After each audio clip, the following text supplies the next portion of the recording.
તો લોકસભા ચૂંટણીનું બ્યુગલ ફૂંકાઈ ચૂક્યું છે અને લોકોનો મૂડ જાણવા માટે ગુજરાત ફર્સ્ટ લોકોની વચ્ચે જઈ તેમનો મિજાજ જાણવાનો પ્રયાસ કરી રહ્યો છે। ત્યારે અમદાવાદના સાબરમતી રિવર ક્રૂઝમાં નાગરિકો સાથે ગુજરાત ફર્સ્ટે લોક સંવાદ કર્યો હતો અને તેમાં તેઓનો કેવો મૂડ છે તે જાણીએ।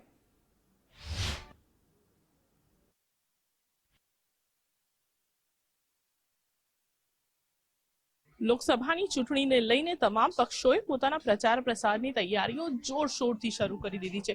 ત્યારે શું છે અમદાવાદીઓનું મૂડ તે જાણવા અમે પહોંચ્યા છીએ અમદાવાદની રિવર ક્રૂઝ ખાતે અને જાણીશું અમદાવાદીઓનો મૂડ। मैम इलेक्शंस आ रहे हैं, क्या सोच के किस काउंटिंग के आधार पे आप वोट डालेंगे इस बारे में? मैं इसी तरह से जो हेल्प कर सके हमारे कंट्री को और ये जहाँ ज्यादा जो हमको ग्रोथ दे सके, डेवलपमेंट हो, उसी को ही वोट करूंगी मैं। बतौर महिला आप क्या चाहती है कि अपकमिंग क्या होना चाहिए इंडिया में? अपकमिंग तो मैं बोलूंगी सबसे ज्यादा वुमेन्स की ग्रोथ होनी चाहिए इन एवरी फील्ड। वुमेन्स को आगे बढ़ाना चाहिए और हमारी इलिटरेसी और जो भी पुअर लोग हैं उनको हेल्प मिलनी चाहिए। जो भी ये झोपड़पट्टी और ये सब है ये उनको बहुत ज्यादा हेल्प मिलनी चाहिए। इलेक्शंस आ रहे हैं, क्या कहेंगे, क्या चाहिए आपको अपकमिंग गवर्नमेंट से सर? किस गवर्नमेंट से? करंट गवर्नमेंट से, मोदी गवर्नमेंट से? नहीं मतलब जो भी आए वो गवर्नमेंट से क्या चाहिए सर, मोदी हो या कोई भी हो? देखिए, एम्प्लॉयमेंट का प्रॉब्लम है। India is big problem is employment generate नहीं हो रहा है। इतना यंग पॉपुलेशन है, rightly 60% population are having no job.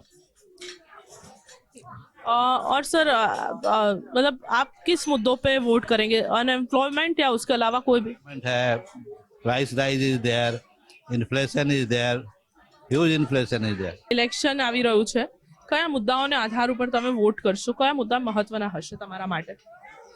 મુદ્દા તો એ જ હશે, આપણે એમ્પ્લોયમેન્ટ સૌથી પહેલો મુદ્દો હોવો જોઈએ યુથ માટે।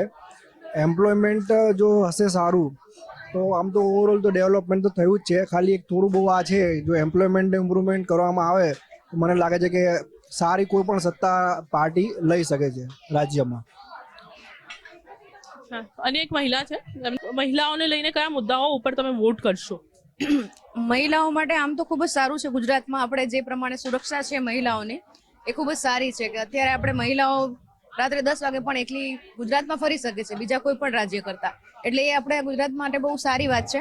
એમ્પ્લોયમેન્ટ માટે થોડું હું કહીશ કે એમ્પ્લોયમેન્ટ માટે થોડું વધારવું જોઈએ મહિલાઓ માટે પણ। અત્યારે જે પ્રમાણે સંસદમાં 50% જેટલું કર્યું છે એ ખૂબ જ સારી વાત છે મહિલાઓના ડેવલપમેન્ટ માટે। એ રીતે જે કોટા છે એમાં મહિલાઓને વધારે સુવિધાઓ આપવી જોઈએ, જેમ કે અનામત કોટા છે એમાં પણ થોડુંક મહિલાઓને આપવું જોઈએ, કેમ કે જે બિન અનામત વર્ગની મહિલાઓ છે એમને તો કોઈ એટલું બધું લાભ મળતો નથી। ઈડબ્લ્યુએસમાં આવે તો એમને લાભ મળે છે, ઈડબ્લ્યુએસમાં નથી આવતા એમને કોઈ લાભ નથી મળતું। તો સ્પેશિયલ મહિલાઓ માટે થોડું હું એવું કહીશ કે थोड़ी अनामत વધારે तो हमारा જેવાઓને કંઈક જોબ મળી શકે એમ। किस मुद्दों के आधार पे आप वोट देंगे? देखिए, बहुत सारे मुद्दे हैं जिसके आधार पर वोट मैं दूंगा। एक तो आर्थिक विकास है। पिछले 10 साल में देश का काफी आर्थिक विकास हुआ है। जैसा आप देख सकते हैं कि सेंसेक्स करीब 3 गुना बढ़ा इन 10 साल में, जब पूरे विश्व में मंदी थी, कोरोना था और बहुत ही टफ टाइम था, युद्ध हुए यूक्रेन वगैरह में, उसके बावजूद भी पिछले 10 ईयर में 3 टाइम हमारा सेंसेक्स बढ़ा है। तो आर्थिक पहलू पे हमारा देश काफी तेजी से आगे बढ़ा है।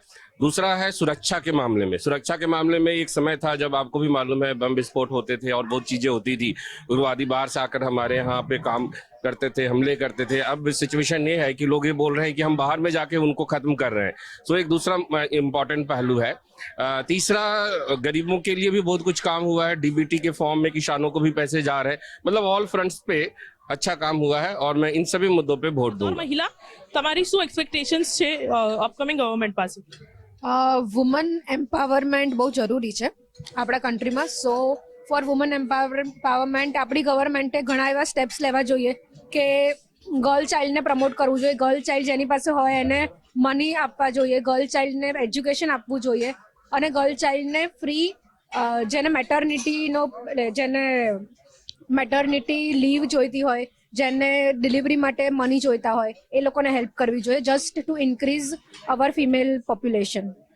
ખૂબ જ સુંદર વાત કરી. મહિલાઓ માટે ચોક્કસથી કંઈક લેવું જોઈએ, પરંતુ સરકાર ઓલરેડી ઘણું બધું કરી રહી છે. પરંતુ અન્ય મહિલાઓ છે તેમની સાથે વાત કરીશું. શું કહેશો, કયા મુદ્દાઓ ઉપર તમે આ ઇલેક્શનમાં વોટ આપશો? ઓલરેડી જેટલો વિકાસ થયેલો છે એ દેખીતો છે.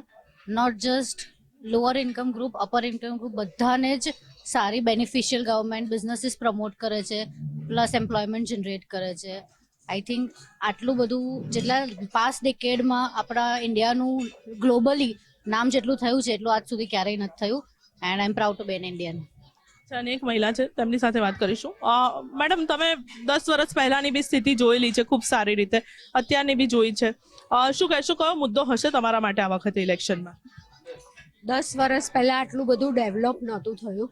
મોદીજી આવ્યા પછી આ બધું ડેવલપિંગ થયું છે, એટલે એ બહુ સારું છે. અને અત્યારના કલ્ચર માટે આ બધું સારું છે. આઈ થિંક આપણા ઇન્ડિયામાં સૌથી મોટું જે આપણે પાછળ પડી રહ્યા છે એ વસ્તુ છે પોપ્યુલેશન.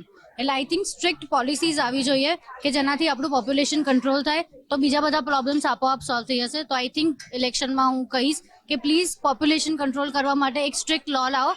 જેમ ચાઇનાએ પોતાનું પોપ્યુલેશન ઓછું કર્યું હતું, યા તો દેશભરમાં થયું છે, એવી રીતે I think a law is needed for this. લોકસભાની ચૂંટણીને લઈને અમદાવાદીઓની વાત કરીએ તો અમદાવાદના રિવરફ્રન્ટના ક્રૂઝની લોકોના મંતવ્યો જાણ્યા, અને લોકોનું માનવું છે કે આ વખતની ચૂંટણીમાં અમદાવાદ અને તેની સાથે સાથે સમગ્ર દેશમાં જે પ્રકારે વિકાસ જોવા મળી રહ્યો છે તે જ મુદ્દા આધાર ઉપર તે લોકો વોટ કરશે. કેમેરામેન વિજયસિંહ દોડ સાથે રીમા દોશી, ગુજરાત ફર્સ્ટ, અમદાવાદ.